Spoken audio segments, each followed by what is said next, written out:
오늘은 그 며칠간 이제 요소수에 대해서 살펴봤는데요. 오늘은 약간 다른 관점에서 만약에 요소수 대란이 끝난다면 좀 어떤 이슈들이 부각이 될지 한번 살펴보겠습니다. 그간 며칠간 언론에서 이제 요소수가 물류 대란을 야기시킬 거라는 점에 대해서 계속해서 강조를 하고 있죠. 어제부터 이제 정부에서도 여론이 안 좋아지니까 보시는 것처럼 부랴부랴 이제 산업용 요소수 중에 일부를 차량용으로 전환한다고 하고, 현재 이제 가격적으로 약간 크게 오른 이 요소수 가격을 잡기 위해서 이제 매점 매석 행위도 이제 차단하기 위해서 조처를 취해 놓은 상태입니다. 그런데 이제 사실 이 요소수 대란 같은 경우에는 이제 중국에서 석탄 수급 이슈가 발생을 했을 때부터 전문가들이 좀 우려를 표명했다고 하는데, 아무튼 그럼에도 최근 일련의 상황들을 보면 이 요소수 부족 사태로 인해 물류 대란까지 확산되는 이런 극단적인 이벤트는 좀 발생하지는 않을 것으로 보이긴 합니다. 물론 이제 이후에 또 어떤 이벤트들이 나올지 모르겠지만은 일단 오늘만 놓고 보면 좀 그런 생각을 해볼 수 있겠죠.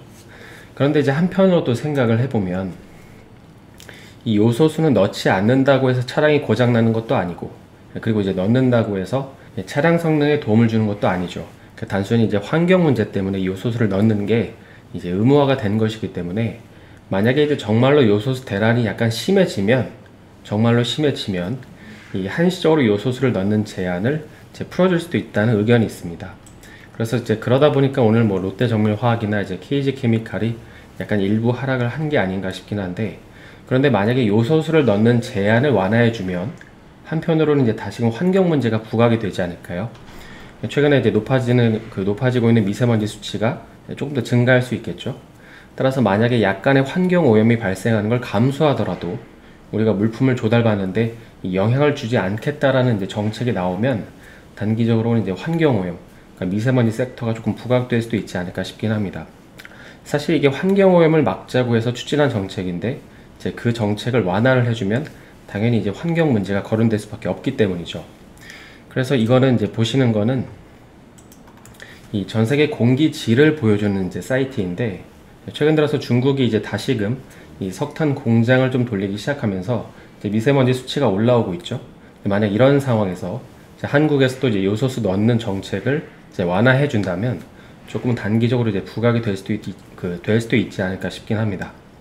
그러면 이번에 반대로 현 시점에서 만약에 요소수 문제가 이 물류 대란 쪽으로 부각이 되지 않는다면 추후에 또 뭐 어떤 이벤트들을 좀 생각해 볼 수 있을까요? 크게 두 가지 정도를 좀 생각을 해볼 수 있을 것 같습니다. 이게 먼저 첫 번째는 이제 어제도 잠깐 언급을 드렸던 이 남해화학을 필두로 한 이제 비료 문제가 있죠. 왜냐하면 이제 화학 비료를 생산하는 데 있어서 필수적인 게 이 요소이기 때문입니다. 일반적으로 요소가 부족하면 이제 질소, 이 비료 생산에 어려움을 겪죠. 근데 이제 이게 사실 큰 문제가 되는 이유는 이 현재 중국이 세계에서 가장 많은 비료를 생산하는 국가이기 때문입니다. 보시면 이제 이거는 2019년 자료이긴 한데, 2019년 기준 이제 세계 비료 생산 순위 1위는 중국이고 2위가 이제 러시아고 이제 3위가 인도죠.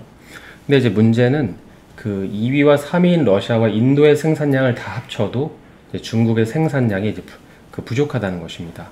그러니까 여기 이제 중국이 5억 톤, 러시아가 2.3톤, 그리고 인도가 이제 1.8톤인데 러시아랑 인도를 이제 합쳐도 부족하죠.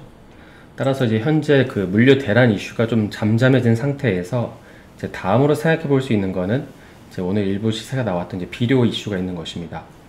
그래서 지금은 이제 비료랑 좀 직접적으로 관련이 있는 기업들이 부각을 받지만, 이게 조금 더 사실 심해지면 이 요소를 생산하는 데는 암모니아가 필요하잖아요. 그러다 보니까 최근에 나오는 얘기가 이제 그린 암모니아 이슈가 있는데, 이런 이슈도 좀 단발적으로 생각해 볼 수 있지 않을까 싶긴 합니다. 그리고 만약에 이제 이보다 문제가 조금 더 심해진다고 했을 때는 이제 어제 살펴본 그 에그플레이션 문제가 있겠죠. 현재 이 에그플레이션 문제 같은 경우에는 이렇게 한번 생각을 해보시면 좋을 것 같은데요. 지금 중국은 이제 조만간 겨울에 진입하는 만큼 난방을 위해서 엄청난 석탄 에너지가 소모가 될 텐데, 그런데 이제 여기에 사용돼야 될 석탄 때문에 비료로 만드는 석탄 공급이 부족해지는 거죠. 그래서 이렇게 이제 부족해지니까는 최악의 경우에는 내년 농사가 쉽지 않다, 이런 얘기가 나올 수도 있지 않을까요? 그래서 이제 이런 걸 보면 현재 중국에서 뭐 최근에 괜히 국가 차원에서 이런 식으로 국민들에게 식량을 비축하라고 지시를 한 것도 아마 이제 어느 정도 좀 상관관계가 있지 않을까 싶은데, 뭐 지금이야 이제 올해 농사 지어놓고 수입해 놓은 걸로 버티면 된다고 하지만은 앞으로는 가늠이 안 될 수 있기 때문입니다. 따라서 지금은 사재기를 해놔서 당장 먹을 게 충당이 되고, 또 이제 물론 그 시간 동안 비료 문제가 해결이 되면 큰 노이즈가 발생하지 않겠지만, 만약에 이 문제가 쉽사리 해결이 안 된다고 하면 이제 이어서 생각해 볼 수 있는 가설은 이제 에그플레이션 이슈가 있습니다. 그리고 이제 두 번째로 생각해 볼 수 있는 거는 이건데요. 이제 어제 그 곡물 3대장인 옥수수, 밀, 대두 중에 이제 그동안 밀만 못 올랐다. 그런데 이제 최근에 밀 가격이 오르고 있다. 이렇게 말씀을 드렸잖아요. 근데 이제 보시는 것처럼 최근에 그 기울기가 꽤나 이제 가파르게 오르고 있습니다. 그래서 이게 그 옥수수랑 대두 가격은 안 오른데 왜 이게 밀만 오를까 이렇게 생각을 해보니까, 일단 이 기사를 보시면은 미국 얘기가 나오는데, 이 미국에서 재배되는 겨울 밀 작물의 출하량이 줄어든 것도 있고, 그다음에 이제 앞으로 폭풍우가 오거나 뭐 첫눈이 예상보다 일찍 오면 이제 밀 수확량 감소를 야기시킬 수 있다는 얘기가 있습니다. 그리고 또 중국 같은 경우에는 이제 조만간 이제 중국도 겨울철 밀 재배를 앞두고 있는데 지금 비료가 부족하잖아요. 그러다 보니까 이거 양쪽에서 이제 밀 공급이 줄어드는 게 아니냐는 우려감이 공존하기 때문에 이런 것들이 다 이제 밀 가격에 좀 영향을 미치는 게 아닌가 싶긴 합니다. 그리고 또 이제 이런 상황에서 중국은 사재기를 권하고 있는 상황이니까 공급이 수요를 못 따라가는 사태가 벌어질 수도 있다는 생각을 이제 할 수 있는 거죠. 그러면 이제 여기서 만약에 밀 가격이 이런 이유로 계속해서 상승을 한다고 했을 때, 근데 이 말은 또 거꾸로 생각을 해보면은 이제 밀 생산이 타이트하다는 얘기고, 또 그 타이트한 이유 저변에는 이 요소 비료 때문이라고 하면 내년도 봄에 사용할 비료 슈티지는 거의 확정된 사실이라고 봐야겠죠.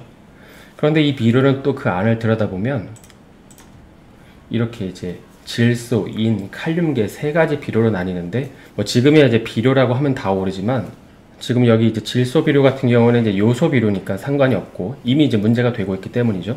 그런데 문제는 이 인산, 칼륨 이런 비료도 한국 같은 경우에는 이제 전량 수입에 의존을 하고 있다고 합니다.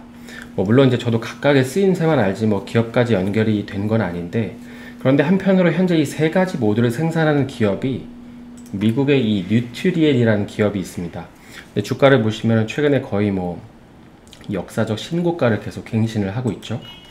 그래서 이제 정리를 해보면, 만약에 밀 가격이 조금 더 오르고 그 가운데 이제 중국이 이 올림픽 때까지 탄소 배출을 좀 줄이면서 이제 석탄 공급을 조절하면서, 그래서 이 요소수 이슈가 조금 더 노이즈를 일으킨다고 했을 때 이제 내년도 봄부터 시작할 농사에 필요한 비료는 부족할 수밖에 없습니다. 그렇게 되면 이제 물류 대란보다도 당장 내년도 봄부터 농사를 시작해야 하는 한국 같은 경우에는 약간 이런 문제가 조금 더 이제 부각이 될 수 있겠죠. 그리고 이제 앞선 두 가지 시나리오 모두가 발생한다면 결국에 이제 이건 조만간 다가올 이 농산물 인플레이션의 전조가 될 수도 있다는 것입니다. 특히 이제 이번 어떤 그 비료 이슈 같은 경우에는 지난번에 그 유럽발 천연가스 사태와는 약간 다른 게, 이게 해외 비료 지표들을 보게 되면 이제 그때보다도 현재 비료 가격이 더 급격하게 오르고 있기 때문입니다. 따라서 이제 만약에 해당 이슈로 좀 트레이딩을 해보겠다고 하시는 분들은 이제 큰 이벤트가 있는 구간마다 좀 가설을 세워놓고 이제 부합하는지 계속해서 확인하시면서 트레이딩을 하시면 도움이 되지 않을까 싶습니다. 그래서 오늘은 그 요소수 부족 현상의 나비 효과에 대해서 좀 간단히 살펴봤는데요. 이제 남은 하루 마감 잘 하시고 저는 내일 다시 인사드리겠습니다. 오늘 영상이 도움이 되셨다면 좋아요와 구독 부탁드립니다.